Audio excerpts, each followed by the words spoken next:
अस्सलामुअलैकुम। तो इस वीडियो में हम लोग अपना गामा और बीटा फंक्शन का जो टॉपिक है वो स्टार्ट करें। अब देखें, ये हमारे पास इंटीग्रल कैलकुलस का दूसरा टॉपिक है। इससे पहले हम लोग रिडक्शन फॉर्मूलाज जो है वो कंप्लीट कर चुके हैं। ठीक है, अब देखिए गामा फंक्शन हमारे पास क्या होता है। गामा फंक्शन जो है वो एक एन का फंक्शन है। ठीक है, एक एन का फंक्शन है, एन से हम लोग इसको डिनोट कर रहे होते हैं। ठीक है, और इसकी साइन जो है वो हमारे पास ये होती है। अब देखिए गामा एन, ये हमारे पास गामा फंक्शन कहलाता है और इसका हमारे पास ये फॉर्मूला जो है वो मौजूद होता है। अब देखिए इसके लिए एक कंडीशन है, कंडीशन ये है कि जो हमारे पास n है ना वो हमेशा 1 से बड़ा होता है, मतलब कि वो नेगेटिव नहीं हो सकता। इसके अलावा ये हमारे पास फॉर्मूला है पूरा गामा फंक्शन का, जिसमें हमारे पास इंटीग्रल 0 और इन्फिनिटी इसकी लिमिट्स हैं। मतलब कि ये जो हमारे पास फंक्शन है ये एक डेफिनेट इंटीग्रल है। डेफिनेट इंटीग्रल का मतलब ये है कि इसकी लिमिट्स मौजूद होती हैं। ठीक है, e minus x n minus one, ये इसका फॉर्मूला है। अगर मेरे पास ये पूरी चीज़ मौजूद हो, ठीक है, मतलब जो चीज़ मेरे पास इसके पावर में मौजूद हो वही मेरे पास यहाँ पर भी मौजूद हो। ठीक है, और यहाँ पे n माइनस वन जो भी मौजूद हो, तो ये जो n है ना मैं इसको गामा के साथ लिख सकती हूँ। ये इसका असल मकसद है बताने का। ठीक है, अब देखिए इसी तरीके से हमारे पास बीटा फंक्शन होता है। बीटा फंक्शन भी हमारे पास एक डेफिनेट इंटीग्रल है। ठीक है, बीटा एम एन, इससे हम लोग इसको डिनोट करते हैं और ये हमारे पास एम और एन दोनों का फंक्शन होता है। इसका हमारे पास ये फॉर्मूला है, डेफिनेट इंटीग्रल है मतलब कि लिमिट्स मौजूद है। 0 और 1 इसकी लिमिट्स होती है, इसकी लिमिट्स होती है 0 और इन्फिनिटी। ये आपके पास पूरा फॉर्मूला है, x m minus one, 1 minus का एक्स एन माइनस वन और डी एक्स। अगर और मेरे पास एम और एन जो है वो 0 से बड़े होने चाहिए। मतलब कि अगर मेरे पास ये पूरी चीज़ मौजूद हो तो मैं उसको बीटा एम एन कह सकती हूँ। ठीक है, और अगर मेरे पास ये चीज़ आ जाए, एम और एन बीटा मेरे पास आ जाए, तो जो मेरे पास एम है एन है उसको मैं इस फॉर्म में भी लिख सकती हूँ। ठीक है, ये गामा और बीटा के दरमियान का रिलेशन है। अगर हमारे पास बीटा फंक्शन आ जाए तो हम उसको गामा फंक्शन में इस तरह से जो है लिख सकते हैं। और फिर गामा फंक्शन को सॉल्व करने के लिए हमारे पास डिफरेंट प्रॉपर्टीज होती हैं जिससे हम किसी भी फंक्शन को सिंपल करते हैं। ठीक है, इन फंक्शंस का इस्तेमाल करके हम आंसर निकाल रहे होते हैं। तो ये वो प्रॉपर्टीज़ हैं जिससे हम लोग जो है आंसर निकालते हैं।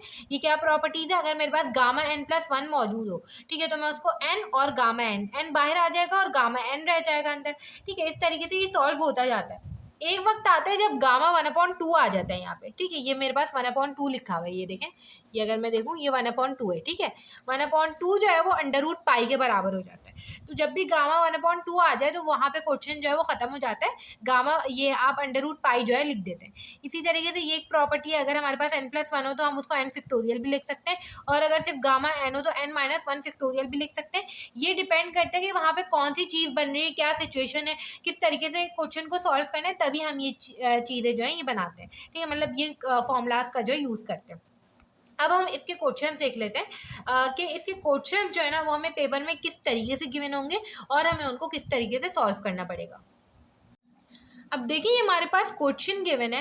आपने सबसे पहले जब क्वेश्चन देखना है तो आपने ये अंदाज़ा लगाना है कि ये गामा फंक्शन का क्वेश्चन है या फिर ये बीटा फंक्शन का क्वेश्चन है।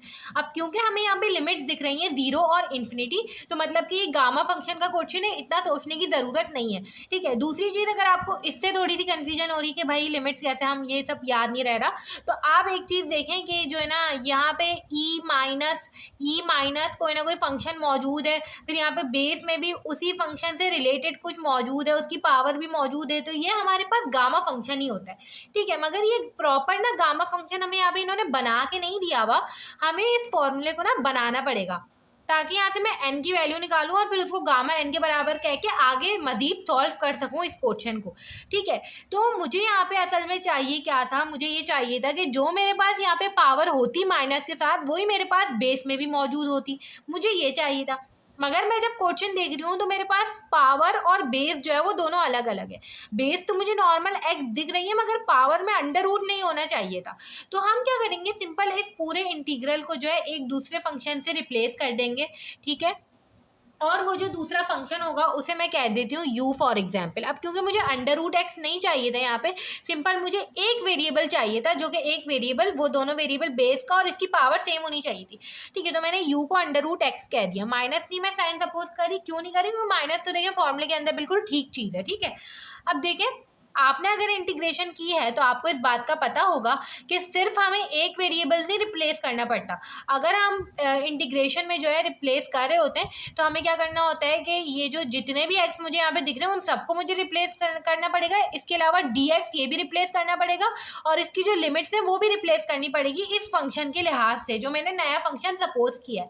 ठीक है, तो सिंपल अब मैं यहाँ पे क्या करूंगी कि मैंने u तो अंडर रूट एक्स को कह दिया, अब मुझे यहाँ पे x से इसको भी रिप्लेस करना है। मैं यहाँ से x की वैल्यू भी निकालूंगी u के लिहाज से, तो मैं दोनों जगह स्क्वायर कर देती हूँ। ठीक है, स्क्वायर कर दिया तो मेरे पास ये हो जाएगा u का स्क्वायर और यहाँ पे हो जाएगा अंडर रूट एक्स का होल स्क्वायर। इससे ये कैंसिल हो गया, x मेरे पास u स्क्वायर के बराबर आ गया। मैंने x की वैल्यू भी निकाल ली और मैंने अंडर रूट एक्स की भी निकाल ली थी।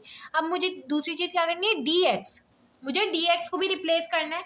तो हम सिंपल क्या करेंगे, ये जो u equal to under root x है ना, आप इसको जो है ना डिफ्रेंशिएट कर दें किसके लिहाज से, उसके लिहाज से, x के लिहाज से। ठीक है, क्योंकि हमें जो है इसको x को रिप्लेस करना है।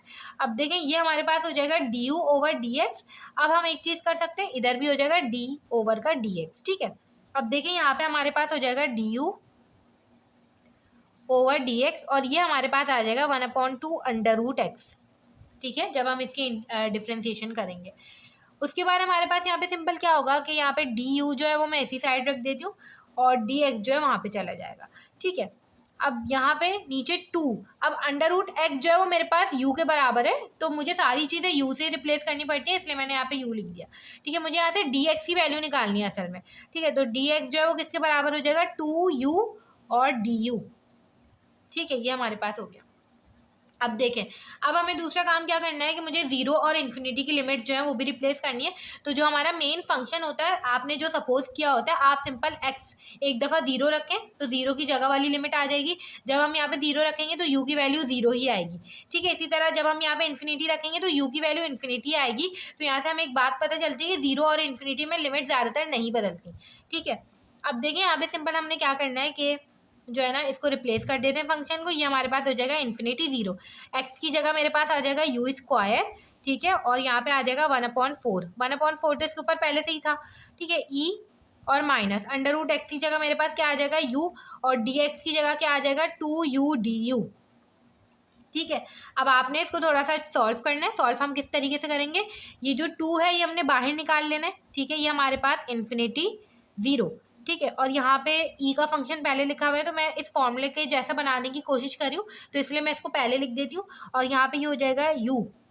ठीक है, u 2 1/2 1/4 और यहाँ पे u भी है। ठीक है, du ये इस तरीके से। अब अगर मैं इसको करूँ ये हो जाएगा 2 इन्फिनिटी जीरो। ठीक है, e minus you 2 1 the 2 2 2 the 4। ठीक है, तो ये हो जाएगा u 1/2 और यहाँ पे u अलग से। ठीक है, अब देखें दोनों ना आपस में मल्टीप्लाई हो रहे हैं तो इनकी पावर्स जो है वो प्लस हो जाती हैं। तो ये हो जाएगा 2 infinity zero e minus you 1/2 + 1, calculator में भी करके चेक कर सकते हैं। ये हमारे पास होता है 3/2 du। अब देखें क्या आपके पास वो चीज़ आ गई है जो आपको चाहिए थी। आपको ये फॉर्मूला बनाना था असल में e minus x (-1) dx, dx की जगह du बिल्कुल ठीक है। (n-1) यहाँ पे मैं इसको n-1 की फॉर्म में लिखूंगी। ठीक है, यहाँ पे बेस में वही चीज़ है मेरे पास जो यहाँ पे e की पावर में माइनस के साथ है, तो बिल्कुल ही वो फॉर्मूला बन चुका है। बस यहाँ पे सिंपल n-1 की फॉर्म में आपने लिखना होता है। तो 3/2 किसके बराबर है, n-1 के बराबर है। ठीक है, इस पूरी चीज़ के बराबर है। x की पावर जो है यहाँ पे पावर में जो चीज़ है, यहाँ पे पावर में जो चीज़ है वो दोनों आपस में बराबर है। तो आपने यहाँ पे n की वैल्यू निकालनी है। तो सिंपली हमारे पास क्या हो जाएगा, n बराबर हो जाएगा 3/2 -1 में आ जाएगा +1 हो जाएगा। ठीक है, तो 3/2 +1 निकालना है, आपके पास ऐसे n की वैल्यू आ जाती है। ठीक है, तो सिंपली हम निकाल लेंगे 3/2 + 1, n की वैल्यू आ गई हमारे पास 5/2। ठीक है, n की वैल्यू मेरे पास 5/2 आ गई। अब यहाँ पे n-1 आता है तो मैं यहाँ पे क्या लिख दूंगी, 3/2 की जगह मैं लिख दूंगी e माइनस यू 5/2 माइनस का 1। मैंने n की वैल्यू निकाली है। यहाँ पे हमने ये भी देखा कैसे निकाली। अब ये पूरा वही फॉर्मूला बन चुका है जो असल में हमें चाहिए था। ठीक है, तो अब हम सिंपल क्या करेंगे, इसको गामा n से रिप्लेस कर देंगे। n की वैल्यू हमने यहाँ पे क्या निकाली, 5/2 निकाली। तो ये हमारे पास हो जाएगा 2 और ये पूरा फंक्शन किसके बराबर हो जाएगा, गामा 5/2। ठीक है, अब देखिए यहाँ तक तो हम पहुँच गए। अब हमें इसको थोड़ा सा सॉल्व करना पड़ेगा, इतना सॉल्व करना है कि गामा 1/2 आ जाए, क्योंकि उसके बाद क्वेश्चन जो है वो खत्म हो जाता है। ठीक है, अब ये देखिए, ये हमारे पास जो है ना, ये हमने सारी प्रॉपर्टीज जो है वो पढ़ी थी। ठीक है, इसमें से हम लोग ये वाली प्रॉपर्टी यूज करेंगे, ये जो है ना आखिर में 1/2 बन जाएगा। अब देखें किस तरीके से होगा, यहाँ पे गामा n+1। ठीक है, अब देखें ये हमारे पास हो जाएगा गामा n+1, ये बराबर होता है हमारे पास n गामा n के। अब अगर मैं यहाँ पे n+1 लिखना चाह रही हूँ, ठीक है, तो मुझे यहाँ पे वापस से n निकालना पड़ेगा कि n यहाँ पे क्या है। ठीक है, तो n+1 को, इस पूरी चीज़ को मैं इस पूरी चीज़ के बराबर कह रही हूँ, सिंपल। ठीक है, यहाँ से मैंने n की वैल्यू निकाली, मेरे पास 5/2 -1 3/2 आ जाएगा। तो मैं ये जो गामा 5/2 है ना, इसको मैं ऐसे भी लिख सकती हूँ 3/2 + 1। ठीक है, मैंने इससे रिप्लेस कर दिया। अब मेरे पास ये चीज़ बन गई है, ये किसके बराबर होती है, n गामा n के बराबर होती है। ठीक है, तो अब हम इसका आगे का काम कर लेते हैं। अब देखिए, हमने यहाँ तक काम कर लिया था, मैंने गामा 5/2 को जो है 3/2 + 1 से रिप्लेस कर दिया, ताकि मैं ये फॉर्मूला बना सकूँ सिंपल। मेरा मकसद यही था, ये फॉर्मूला बनाना है मैंने। ठीक है, तो n गामा n, अब यहाँ पे n जो है मेरे पास क्या है, 3/2 है, तो मैं इस पूरे को किसके बराबर कह सकती हूँ, 2 गामा 5/2 को मैं कह सकती हूँ 2 तो एज इट इज आएगा, और इसकी जगह क्या आ जाएगा, n गामा n, मतलब 3/2 और गामा 3/2। ठीक है, अब मैं गामा 3/2 को वापस से वही फॉर्मूला बनाना चाह रही हूँ n+1 का।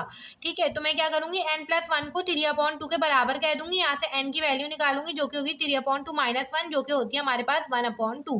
ठीक है, तो यहाँ पे अब देखिए, मैं यहाँ पे रिप्लेस कर दूंगी 2 गामा 5/2 को, यहाँ पे 2 से 2 कैंसिल हो गया, यहाँ पे 3 आ जाएगा सिंपल। ठीक है, और यहाँ पे अगर देखूँ तो गामा 3/2 की जगह मैं क्या कर दूंगी, यहाँ पे सिंपल n की वैल्यू मैंने निकाल ली है 1/2 + 1। अब मैंने वापस से 3/2 को उसी फॉर्मूला से रिप्लेस कर दिया, और ये पूरी चीज़ किसके बराबर होती है, ये हो जाएगा 3, और ये हो जाएगा n गामा n, मतलब 1/2 और गामा 1/2। ठीक है, ये हमारे पास इसके बराबर हो जाएगा, और ये पूरी चीज़ किसके बराबर होती है, 3/2, और यहाँ पे हो जाएगा √π। ये हमारे पास इसका आंसर आ गया।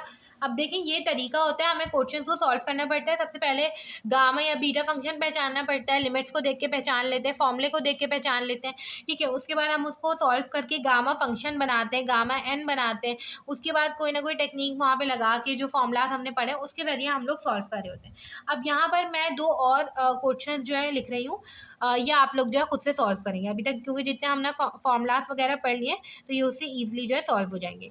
e-3 और ये हो जाएगा √x/dx। अब अगर देखा जाए तो ये भी हमारे पास गामा फंक्शन ही है। ठीक है, ये दोनों गामा फंक्शन के क्वेश्चन है। ये हो जाएगा √x e-x/dx।